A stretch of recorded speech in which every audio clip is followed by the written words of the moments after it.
আমাদের দেশটা কিভাবে সিন্ডিকেটে চলে আপনারা দেখতে পাচ্ছেন। এখানে হাজার হাজার আমাদের কুরবানির পশুর চামড়া, এই চামড়াগুলো কিন্তু বিক্রি করা যাচ্ছে না, এগুলো দূর দূরান্তে নিয়ে মাটিতে পুঁতে ফেলা হবে। আসলে আমরা দেখি, আমরা যদি কোনো দোকানে যাই, এক জোড় চামড়ার জুতা কিনতে হলে 2,000 3,000 এমনকি 5,000 টাকা পর্যন্ত লাগে। আমাদের দেশটা কি হবে আসলে আমি বুঝতে পারতেছি না। সারাটা দেশে শুধু সিন্ডিকেট। ফেসবুক খুললে আমরা দেখি মানুষ তার ব্যক্তিগত পশুর চামড়াটি বিভিন্ন জায়গায় মাটিতে পুঁতে ফেলতেন। এই হচ্ছে একটি অবস্থা। সরকারের আসলে কি করার ছিল, সরকার কি করেছে আমরা বুঝতে পারছি না। সারাটা দেশে একই অবস্থা। তাহলে জুতার দোকানে গেলে আমরা কেন এত দাম দিয়ে আমাদের জুতাগুলো কিনতে হয়? সরকারের কাছে আমার অনুরোধ, সবাই ভিডিওটা শেয়ার করে সর্বোচ্চ প্রতিবাদ জানাবেন।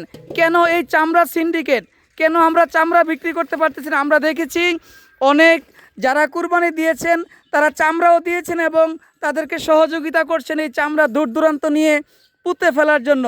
আসলে ঘটনাটি খুবই হৃদয় বিদারক এবং এই তীব্র নিন্দা জানাচ্ছি। সরকারের আগে থেকেই একটা উদ্যোগ নেওয়া দরকার ছিল। কেন এই সরকার উদ্যোগ নিল না, সেটি আসলে একটি ভাববার বিষয়। এবং সবচেয়ে বড় কথা হচ্ছে, এই চামড়া শিল্পকে আমরা সবসময় আমাদের দায়িত্ব ছিল বাঁচিয়ে রাখা। আমরা দেখেছি ঢাকা শহর ছাড়া সারা বাংলাদেশে একই অবস্থা। আমি সরকারকে অনুরোধ করব, এবার যা হবার হয়েছে, আগামীতে আপনারা আগে থেকেই উদ্যোগ নেবেন। আমরা দেখি যে চামড়ার বিশেষ করে প্রশ্ন হচ্ছে, চামড়ার দোকানে চামড়া জাতীয় যে কোনো ব্যাগ, মানি ব্যাগ কিনতে গেলে 2,000 3,000 টাকা লাগে। এই যে দেখতে পাচ্ছেন হাজার হাজার চামড়া এই গাড়ি পিক আপে করে নিয়ে যাওয়া হচ্ছে, গাড়িতে করে নিয়ে যাওয়া হচ্ছে। এগুলো দূর দূরান্ত নিয়ে মাটিতে পুঁতে ফেলা হবে। এই দায় কার? সবাই ভিডিওটা শেয়ার করে দিবেন এবং আমি সরকারকে অনুরোধ করব আপনারা ভবিষ্যতে এই বিষয়ে সচেতন থাকবেন।